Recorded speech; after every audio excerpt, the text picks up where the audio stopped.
Kuni erga lookiyyaa itti naqeeti. Araarri waaqayyoo lafa bakka jirtanitti isinaaf haa ta'u. Akkam fayyaa keessanii jirtu.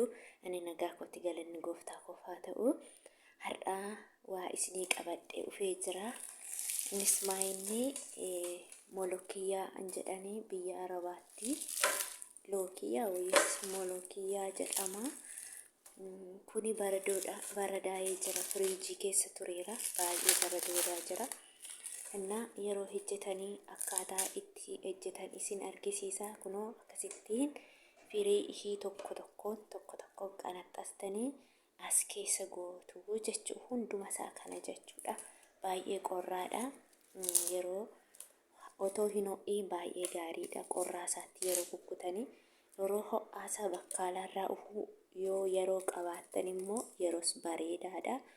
Garuu yeroo hin arganne yeroo hin qabu kunoo haala kanaan akkasittiin bareechitanii as keessa gootanii booddee miicuu. Isiniin jedha kun lookiyyaadha. Akkaataa itti hojjetamus isin argisiisaa. Na hordofaa isiniin jedha. Nyaanni isaa baay'ee mi'aaha lookiyyaan kuni. Hin beeku ani biyyuma Arabaatti nyaadhe ilaalee baradoodha waan ta'eef baay'ee caccaba. Hin qorralleeni. Amma isin argisiisaa hunduma isaa isa kana hunduma isaa jechuudha. Akkaataa kanaan hunduma isaa akkas godhee isin argisiisa. Akka gaariitti hunduma isaa irraa muxuxxi godhee fixee jira. Akkasittiin ilaalaa isiniin jedha. Kunoo baala isheeti. Amma mucuu goone miicuu qabna. Gingishaatti miicamuu qaba. Tiraaba yookiin immoo awwaara cirrachaa ijaa qabuuf jechuudha. Amma nan miica laalaa. Miica kunoo kana akkasitti jala godhadha. Asitti sababa gingishaa kana filadheeruuf immoo awwaarri isaa akka keessaa bahuufidha. Kanatti yoo miin immoo awwaarri isaa keessaa hin badu waan ta'eef kunoo kanatti goone baay'isnee si'a baay'ee miicuu qabna. Ijaa awwaara qabuuf awwaarri isaa immoo karaa gingishaa kanaa akka inni bahuuf jechuudha. Yeroo miicamu firiijii keessa waan tureeruuf baay'ee tokko sirxinnoo garmalee ta'a. Baay'istanii tolchitanii miicuu qabdu. Maaliif awwaarri isaa cirrachaa yeroo nyaatan immoo ilkaan namaatti dhufa waan ta'eef jechuudha. Haala gadi banaa akkasitti walitti bubbutama waan ta'eef waan walitti bubbutamuuf haala bareedaa miicuu qabdu. Si'a meeqa jechuudha.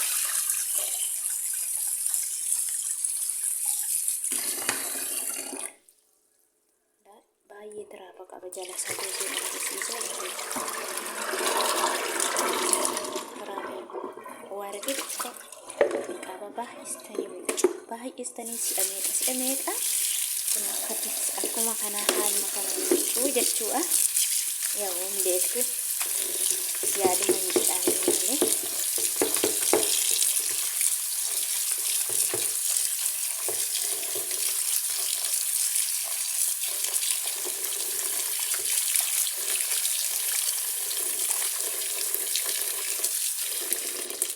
Haala akkasittiin hunduma isaa miciggootanii bareechitanii miicuu qabduun isiniin jedha. Nan xumura. Lookiyyaa hojjechuuf nu barbaachisan immoo isinitti kun lookiyyaadha. Isinitti argisiiseera. Timaatimadha. Filfila bareexiidha. Qullubbii adiidha. Qullubbii diimaadha. Kun immoo foon gaalaati. Kun immoo dinnichaadha. Foon gaalaa gurguddaadha malee xixiqqaan hin ta'u biyya kanatti gumaasaa jechuudha. Gumaa gurguddaa isaatii kan ta'uun isiniin jedha. Isa kana immoo timaatima kana kunoo kan laaxattan naqadha. Nan daakaa akka inni naaf fudhatuufi jechuudha. Kunoo qullubbii adiis asumatti hin dabala. Akkasumas kunoo filfil bareexii yookiin immoo qaaraa qorraasa asitti godha. Isan booda kan laaxatti nan daakaa jechuudha. Birdistii qopheessee jira. Zayitii xiqqoo ishee na barbaachisa. Hin fedhaniyyuu zayita waan ta'eef xiqqoo ishee bichaa itti godha. Amma zayitii jechuudha. Kanatti aansee immoo qullubbii yookiin immoo shunkurtaa itti naqaa jechuudha.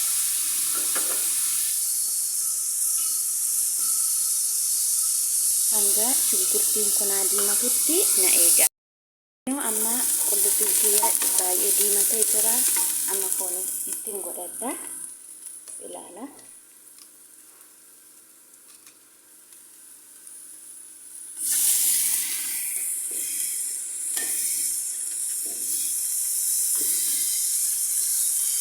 Amma kanaan foon hundumaa itti naqa. Akkasitti erga foon hundumaa itti naqanii sosochoosu.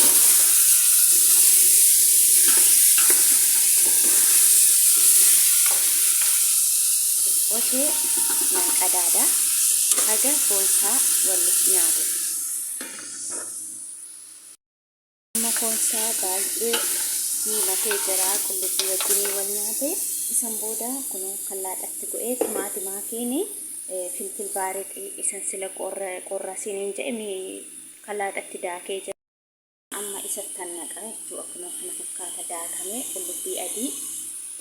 Qaaraa qorraa fi timaatimii jechuudha. Daakee qopheessee jira. Kun akkasitti wal keessa godhaa jechuudha.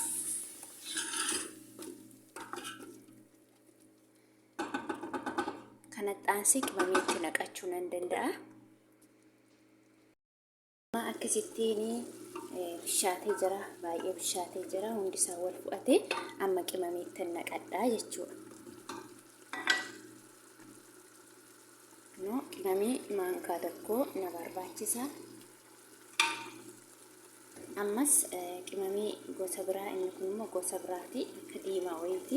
Hanuma foon itti hojjetama. Kunuunsi ilaalaa. Foonumatu itti hojjetama.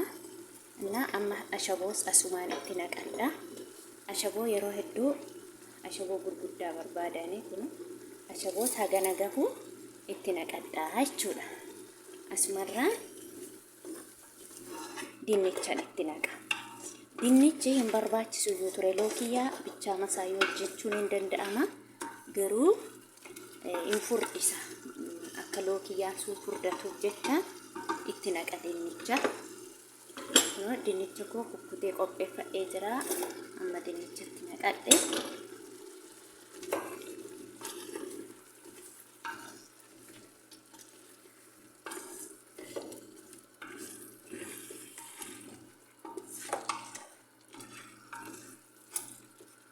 Haga xiqqooshii bishaatee wal nyaatee cik jee akka bishaateetti walitti deebina. Kunoo haala kanaan akkasitti bareedee jira. Waan barbaadan hojjedhuun argisiisa yoo jettan inshaallah nan isin argisiisa. Kun akkasitti baay'ee bareedaa jira. Yoo isinitti tole immoo laayik, sheer, sabskiraayib godhaa. Na bukkee dhaabadhaan isiniin haala kanaan foonsaa dinnichisaa waan hundaan bareedee jira. Baay'ee mi'aahee jira. Kana xaansee bishaan itti naqadhaa jechuudha. Lookiyyaan umarratti kan inni itti namamu. Amma kan itti naqadha bishaan gallaayyaa akkatti ta'ee jira. Naqee jechuudha. Kalaas. Amma akka maariqiitti dhugama.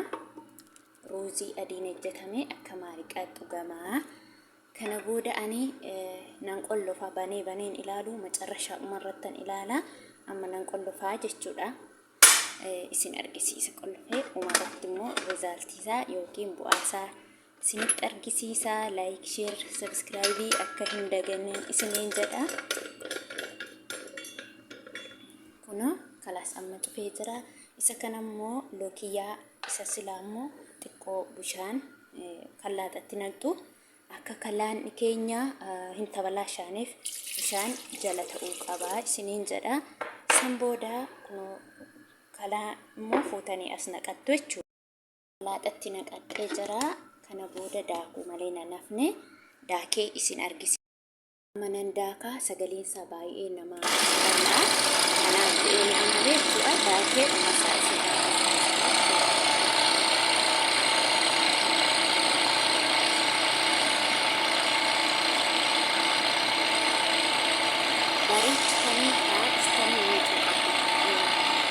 daakuu qabdu akka habbaan godhamu. Deebi'ee ufee jira. Amma bishaateera. isin argisiisa maalirra akka inni gahe. Kana daqiiqaa 15 bicha qolloftee noqsittiin baay'ee bishaatee jira amma. Bakka amma molokiyyaa itti naqadhaa jechuudha. Molokiyyaa sila daakee immoo kunoo kalaaxatti daakee molokiyyaan akkanatti wal harkisa. Hin beektu baay'een keessanii kunoo kana fakkaataa. Yeroo itti baay'ee hin danfifamu jechuudha molokiyyaa baay'ee hin danfisamu.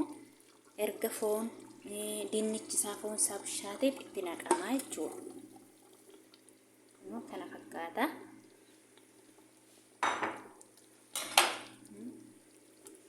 Amma baay'ee furdaadha. Hin qal'ata.